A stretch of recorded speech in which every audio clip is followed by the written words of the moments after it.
समाज के कमजोर वर्गों के लिए कुछ कहने और बोलने का अधिकार प्राप्त नहीं था। उस समय जो भी इस जाति से मैं जोड़ करके नहीं देख रहा हूं, जो गरीब थे, जो कमजोर तबके से आते थे, जो साधन विहीन थे, उन सबको सुनना ही है, ये उनकी मजबूरी थी। उनको कहने का कुछ अधिकार नहीं था। अपनी यहां तक कि अपनी पीड़ा व्यक्त करने का भी अधिकार नहीं मिला था।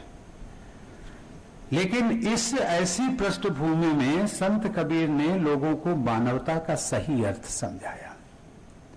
और जब उनको समझाया कि आप साधन संपन्न हो सकते हैं, अमीर हो सकते हैं, लेकिन इस संसार में आए हैं तो आपका दायित्व तो क्या है, और जब उन्होंने मानवता का पाठ पढ़ाया तो लोगों के समझ में आई। और अंततोगत्वा हुआ क्या, कबीर साहब के अब कबीर साहब बाद में क्या हुआ, कबीर साहब बोलते थे और लोग सुनते थे। ये उन्होंने जो सुनने और बोलने वालों के बीच का आपसी संबंध था, उसकी परिभाषा बदल दी थी।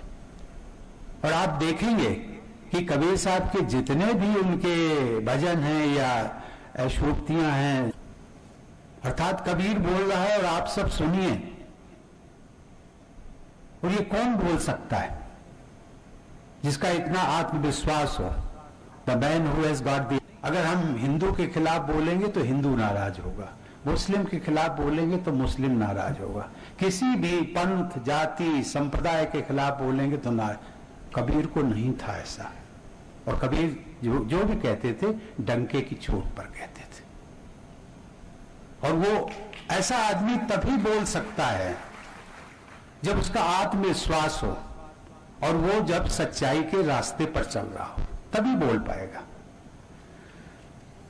बहुत ही आप सबके बीच में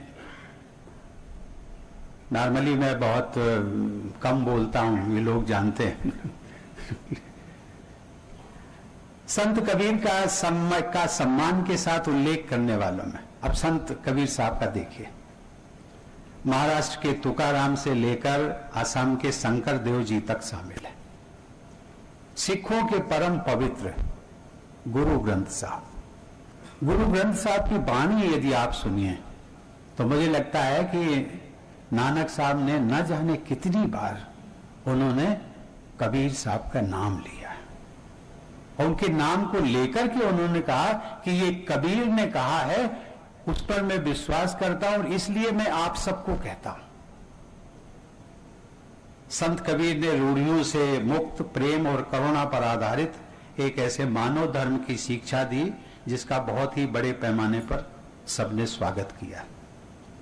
सदगुरु कबीर के व्यापक प्रभाव और लोकप्रियता के कई कारण हैं।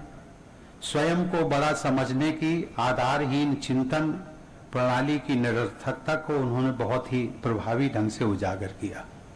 आदमी सोचता है मैं बड़ा हूं, और कभी कभी मैं भी सोचता हूं कि बात तो सच है, ये बड़ा आदमी तो बड़ा होता है, लेकिन आखिर उसको यदि वो धरातल पर नहीं खड़ा होगा तो टिक नहीं सकता।